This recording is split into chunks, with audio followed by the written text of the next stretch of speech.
Yo, yo, yo. Hey, guys, welcome back to another awesome edition of the Best Practices Show podcast.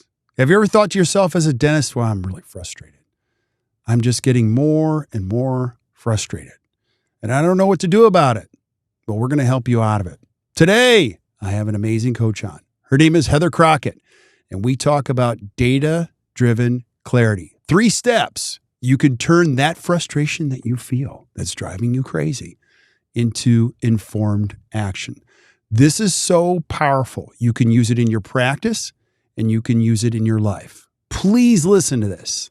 I know you'll enjoy it, and we'll see you soon.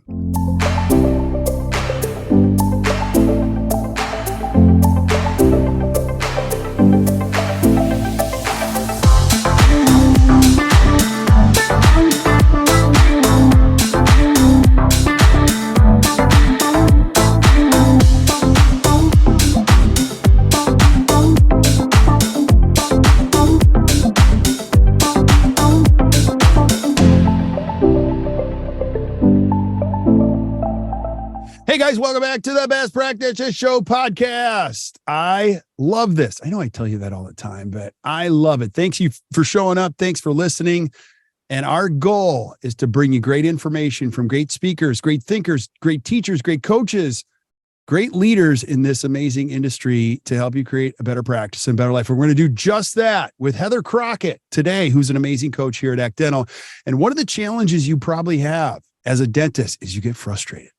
You get frustrated, and you try to communicate, and you can't turn it into action. And so today we're going to talk about how you can get out of that trap, and you can create something called data-driven clarity. There are 3 steps.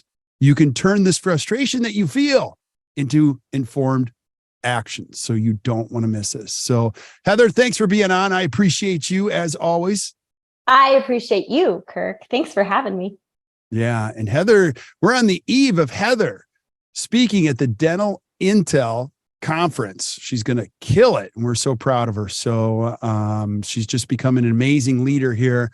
And today we're going to be talking about this topic. So Heather, let's go right there and talk about the why. Now, if you're listening, again, I'm always going to preface this, you guys.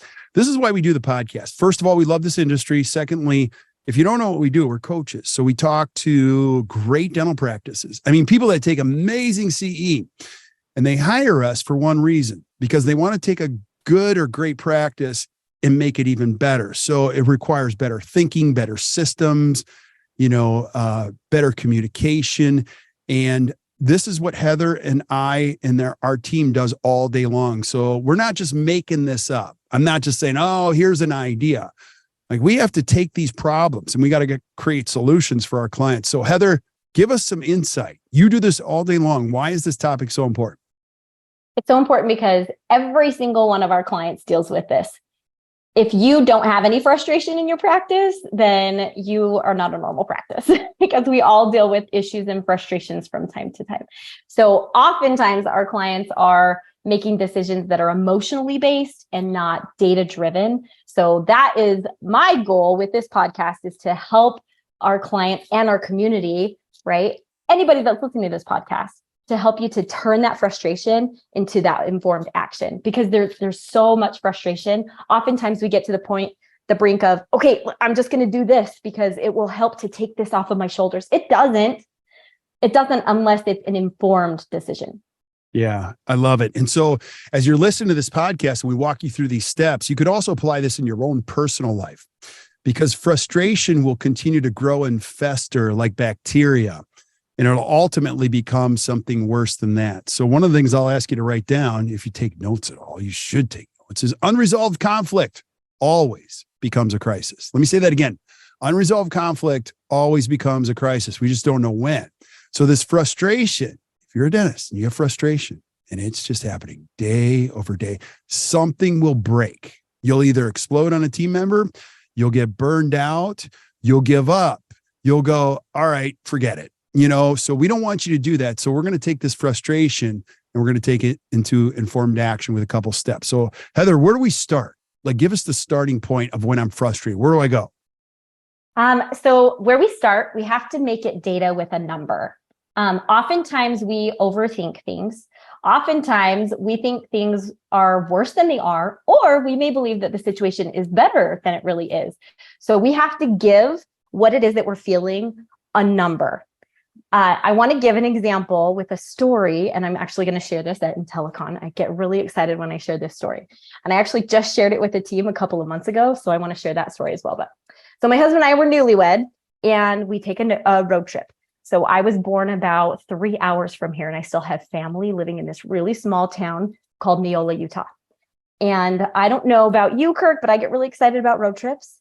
And one of the reasons I get really excited about road trips is because I stop at the local gas station that know me by name, and I fill my cup, my 44-ounce mug, with my fun drink, is what my kids call it. It's a mixture of Diet Coke and Diet Dr. Pepper. Yes, I'm a dental hygienist. Yes, I am aware of the acidic nature of that drink, but I still do it. I have my water right next to it. So I've got both beverages to take on this road trip. Well, it's kind of a long road trip, right? And there is a space of time on this road trip that there's not a whole lot of places or good places to stop to use the restroom. So my husband and I are newlyweds. I've got my big drink. We're going along. And it's like, honey, I think I need to use the restroom. Okay, well, like, how badly do you need to use it? Like, I need to use the restroom, probably like 20 miles back. Okay, well, let's try to find a restroom. Well, it's for miles, right? And I'm like unbuttoning my pants at this point. It's getting really uncomfortable. Can't breathe the right way because I don't want to have an accident in the car. So after that trip, I said, wouldn't it be great if we had a way of communicating so that you knew and understood just how badly I had to use the restroom? And so we came up with a scale of 1 to 10. So if I need to really use the restroom and I need a restroom like 10 minutes ago, I'm at a 10. I'm dying, like hospital need. I need to go to the restroom now. I'm at a 10. If I just use the restroom, I'm at a 1. So we have taken something that usually doesn't have any data, and we have given it data so it deepens our understanding. Yeah, I love it, because if you don't deepen the understanding, you stay there. Now, a couple things. I'm not a brain scientist, but if you can transition the conversation that you're having with other people from the back of the brain, which is going to be a lot of the fight or flight or the feeling part of it, to the front of the brain, which is the thinking, it calms everybody. One more thing I'll just share is if you and I don't have any data, we're just talking. Yeah. We're just talking about how you feel, how I feel.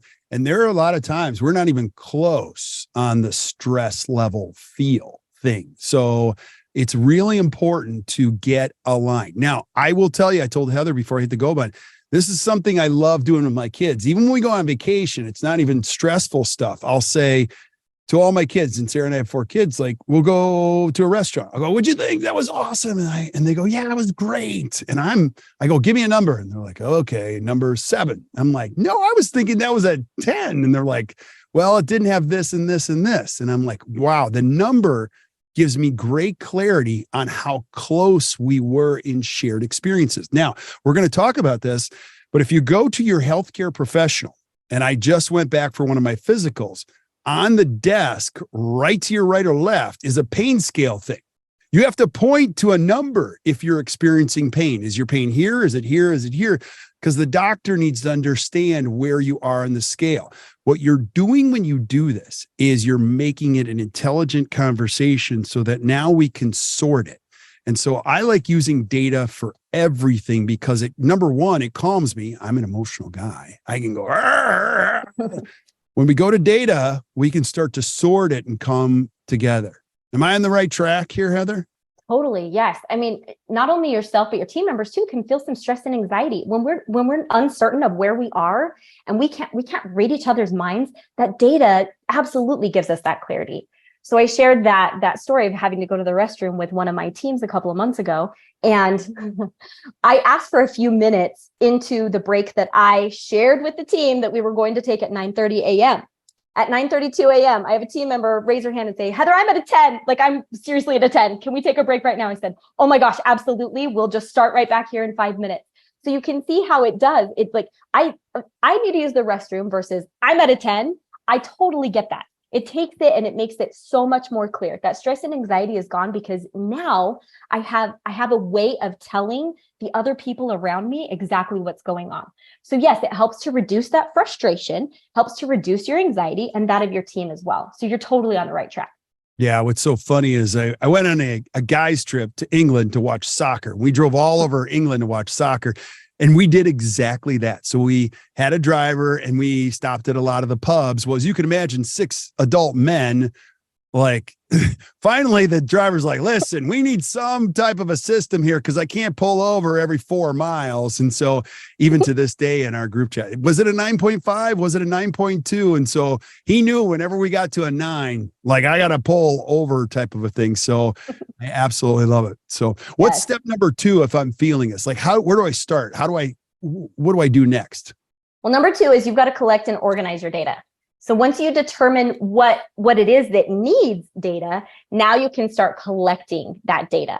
Don't overcomplicate it either. Like make it as simple as you possibly can. You can track it manually or you can track it digitally, but you need some form of a spreadsheet. Yeah. And so, and I like to start with the data first. So even when we do our L10s, which is straight out of Gino Wickman's, thinking method of traction, and how you run a meeting, you start with the data first because the data doesn't lie. The data is just the data. We're just looking at data points and starting them up top. I was telling Heather before we hit the go button again, we have an amazing coach here. Her name is Miranda Beeson. And I will tell you guys, if you're listening to this, like one of my biggest challenges is I'm a visionary. So I have a really hard time describing exactly what I want and how I see this looking. And as you can imagine, as somebody who works with me, they have an even harder time because they don't even know what the heck I'm talking about half the time. And they go to work on things and then I'm a wuss. So when we take a look at the work 3 weeks later, they go, how's this? Is this close to your vision? I go, yeah, it looks great. Because I don't want to upset anybody. And then my second thought is this isn't even close. So now she put a little thing at the top, which I love. You guys can use this. It's this. How close are we to your vision? Scale from 1 to 10. I love it. Because last week I gave her a 7 and she's like, whoa, that's pretty low. Okay, what would make it a 10? Which gave me the window to tell her exactly. Now, will it ever hit a 10? Probably not. But she can see the discrepancy and where to start to work. And it relieves the pressure I feel in my heart that I'm like, this isn't close. I love it. A lot of times we got to remember we're working with human beings and they're experiencing pain.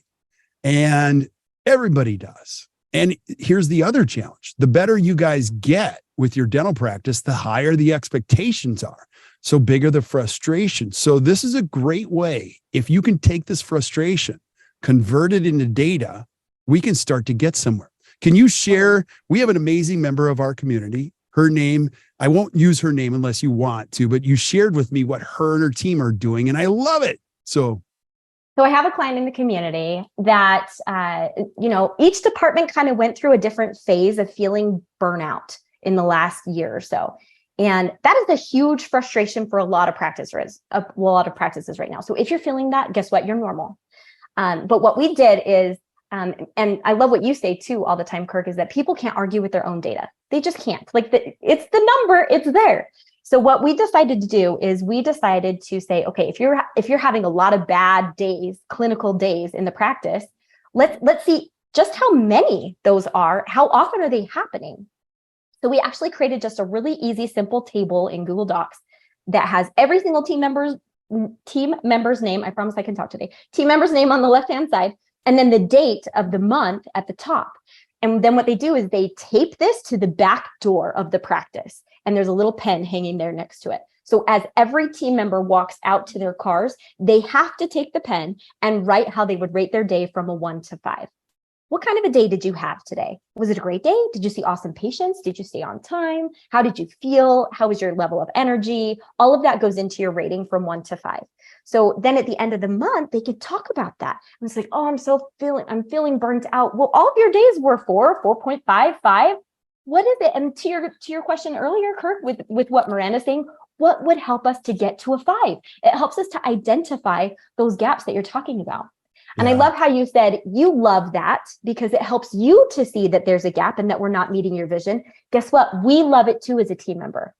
Yeah. Because again, it brings that data and information in to say, okay, what can we do differently in order to get that higher number that we all want? Absolutely. So if you're following along, number one is you have to make it data with a number. Number two, you got to collect and organize the data. And number three, we have to do what Heather's talking about is we got to start taking action on it. And I want to go back to something you said. You can't argue with your own data. I didn't come up with that. Actually, Miranda offered that one and I love it. Think about this. If you're a dentist, if you have people around you and you create a culture where people bring their data to you, they can't argue with their own data. They'll go, let me show you what I got. Here's the numbers around this, and here's how I see it. Now we've got a starting point. Coaches are so valuable in our lives. I had a coach many years ago. Her name was Deanna. She was awesome. And she actually scared me to death a little bit. But one of the things that she would say to me in our calls, because as you imagine, I can get on a call with anybody and go, she would always stop me and go, listen, I'm not interested in your opinion. I'm just not. I'm interested in your data. So what data do you have? And I was like, oh, and I knew she would prepare me. Like I'd have to, she's like, you can bring anything to me, but I don't want your opinion. I need data, and the data's truth. It's just data. And then we can talk about our interpretation of the data. What it forced me to do was get out of the back of my brain, which I was frustrated. And then I got in the front of it. Now, the other thing she made me do is when you get to the front of the brain, you actually you have to think about what to do with the data, which is what we're talking about. So now that I'm putting data to it, the question becomes, if it's a 7 out of 10, like, what do we do about that? Now we have to put together a treatment plan that's very specific. And we say specific is terrific, vague is the plague around here. So, but one of the things we have to do is we got to choose how to report on the data. How do I do that? Yes. Well, before you go there, I want to say and I'm going to offer, if you have something that you're like, I'm just not sure how to make this a data point, email me and I'll help you with that. Heather@actdental.com, because anything can become data. Anything can become data. We just shared 3 or 4 examples, you and I, Kirk. Anything can become data. Miranda said, how close are we to achieving that vision that you have? How badly do I need to go use the restroom? Rate my day. Am I burnt out today? Am I not burnt out today? How was my day? Right? Mm-hmm. Anything can become data. We just have to be really craftful in how we put that together. Love it. Then from that data, then we can take action. Okay. When we report on this data, the more frequently we report on it, the better. So whether that's during your morning huddle on a daily basis, whether that's weekly during a team meeting, as we recommend you have weekly team meetings, the more frequently you do, the more aware you and the team are going to be of that gap. Once you have that data and you're armed with that information, now you can make a more informed decision and you can take action on it. I love that. And I just want to piggyback on that too. You can't do this as a reactionary measure. Whenever you're frustrated, we're going to put data to it and we're just going to have a meeting. It's got to be a regular interval. Here at ActDental, we're big fans of atomic habits, which is you create a week that works and then you stack habits on the week. So every week is the same. So when you look at having your meetings or you're gathering data or you're having a huddle or you're having a team meeting, this is the point where you introduce the data. If I was a personal trainer, my wife went through a program like this and it was awesome. She loved it, but she had to take a photo of her feet on the scale every day before her day started to her trainer. Now that's forced accountability. You can do whatever you want to do, but here's what happens as a result. When you report date, what gets measured gets improved, but what gets measured and reported on significantly improved. So I would be the worst in a program like that. But if I put my feet on the scale and it's not what I want, I'm not sending that photo every day hoping it goes up. I'm hoping it goes down. And now the two of us are working on a treatment plan. So I'm going to just go back and hit this hard, is that you got to figure out how you're going to report on the data. Now, my coaching, and I'm sure Heather, you would say this too, is you as the dentist can't be gathering all the data. You can't. Now, because if you're a dentist and you're overfunctioner, like I'm an overfunctioner, I'll just do it all. You can't do that. Can you just speak to that real quick? Like, people have to find, collect, and interpret their own data for the benefit of the practice, right? Yes, 100%. Because if you do it all, the team's not going to be bought into the whole process. They're just not. And if I have my name next to a number, and I do on our Act Dental scorecard, my name is next to several numbers. If I have to go in and report that it's below goal, there's a pang of guilt almost there. It's like, I really hate that I'm bringing this back to my team, and my team is counting on me to be sure that this number is what it needs to be. So I then am going to put some actionable steps in place to make that number better the following week, because I don't want to let my team down. Right. And we did a podcast a couple of months ago. I can't remember what number it was, but it is the 8 advantages to every team member owning a number. And it was with me and Courtney and you, Kirk. And so I would highly recommend you go back and revisit that one and listen to that one again, because there is a huge advantage for each team member owning their own number. Yeah, absolutely. Some of the pitfalls that you may or may not run into in creating a business is you may find that some people don't like accountability and they don't like numbers. And that is a leadership challenge. You have to decide if we're just going to always make decisions on feelings here. And that's a hard road. I'm just going to tell you right now, I was there, and that is not fun. And then you use things like, well, you don't trust me. Well, you don't trust me. Well, we're not making any improvements. I trust you. But like when you start to create an accountable, organization where you'll find at the end of the day, it's basically the leader that holds everybody back most. And it's not about money. But when you start to introduce a numbers, and it's not always about numbers. Numbers just help us get out of the frustration. So when you start to move to an accountable structure where people like numbers, you'll find your favorite people, they like numbers. They like feedback. They like it. If you're running into a dead end, here's why I'm telling you this. If you're running into a dead end where people don't want feedback, you got to change that. My first suggestion would be find a coach, because that's a hard thing to navigate on your own. Secondly, is if you don't want to get a coach, you got to create a system of accountability where we are all on the same page. We're all committed to making things better. And it's a healthy thing. I'll add one more thing before we go to final takeaway. I'm going to speak to a team member that might be listening to this. You might be thinking, well, this isn't fair. It is fair. And I'll tell you why. Because if I'm a chairside assistant and I work for you and you're the dentist and I'm not cutting it, you got to tell me how I can cut it, how I can get there. So if we meet and you go, listen, you're a 3 out of 10. My first thought is I'm going to be upset. The second question I'm going to ask you is, okay, I'm a 3 out of 10. How do I get to a 10? Or at least in the next time we sit down, how do I get to a 5? Because I'm going there. And I think that's important. When you go to a school and you're talking to a teacher that's teaching your kid, especially in middle school, you can't have the conversation, well, how's my kid doing? Oh, okay. We don't give numbers here. We just do stars. That drives me crazy. Like, I need to know, is my kid doing good or not? And give me some perspective on this. Could you imagine a day? I've said this many times. If I was your cardiologist and I didn't take any lipids, I don't know. We're a holistic feeling cardiologist. We just look at people and I can assess based on what they say and how they look, what we do next. I'd go, I got to get out of here, So every time you tell that story, it gives me anxiety. What? It really does. The cardiologist. Oh yeah. It's just, that's just absolutely crazy. So as a dental practice, you need those numbers. And I wanted to piggyback off something else that you said, Kirk, like anytime my clients or a team member says, I think, I feel, I assume, that's when I say, okay, it sounds like we need more data, or data, period. We need data on this. You can't think, feel, or assume. You can't run a practice. You can't run a successful practice on I think, feel, and assume. I agree. You need that. You need that data for sure. And if you've ever had a daughter play softball or a son play baseball, Little League Baseball has something called Game Changer. And yes, it's for the coach, but it's really to calm down crazy parents who are screaming all the time. And what's really fun as a coach, because I've been there, is you can say, hey, listen, can I just show you something? This is Game Changer. Your son is not going to the major leagues right now. And that's why we have him.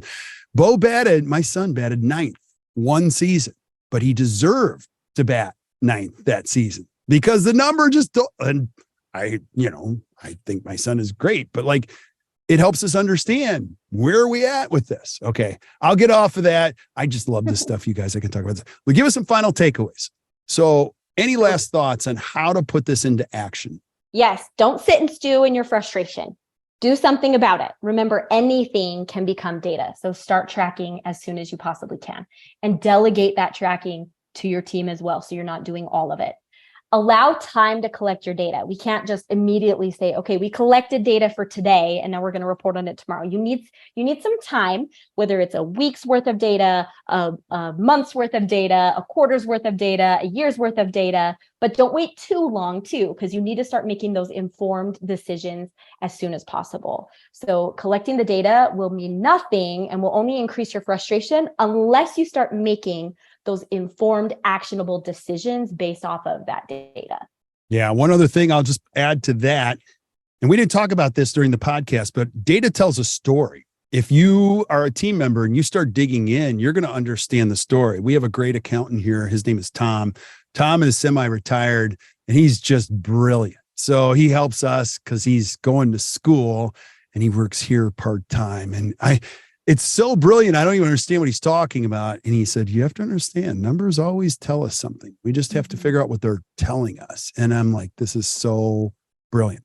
Yeah. So make sure you take this frustration and put it into informed action with the use of data. Heather, thank you so much. I always love these conversations. Thank you. That was a great one. One of my favorites. I love it. I love it. So we're going to keep bringing it. We have like hundreds and hundreds of topics that keep coming up with dentists. Our goal, again, as always, is to share insight so that you guys can create a better practice and a better life. We've got a bunch of things that we mentioned during this podcast. If you're not taking notes, don't worry. We take them for you so you can flip up to Stitcher, iTunes, Spotify, wherever you consume this podcast, and go right to the links. So everything Heather and I mentioned will be right below there. You can click on it. It'll take you right there. And if you get stuck or you're frustrated and you don't know what to do, email Heather. I do. Heather, I'm frustrated. Okay. She'll help you out of it. So I would love to. If you don't know how to turn a frustration into data, I would love to. Please email me. I would be more than happy to help you turn it into data. That is so awesome. Awesome. Well, stick around. We'll always say goodbye to everybody else, but thank you guys for listening to the podcast. We are so crazy grateful. This thing continues to grow. We don't even know how. We don't even know why, but we're going to keep bringing it because we love this profession. Keep sending us suggestions for things you guys want to see. And until we see you guys next time, or you hear from us next time, keep watching or keep listening to the Best Practices Show. You guys enjoy your day.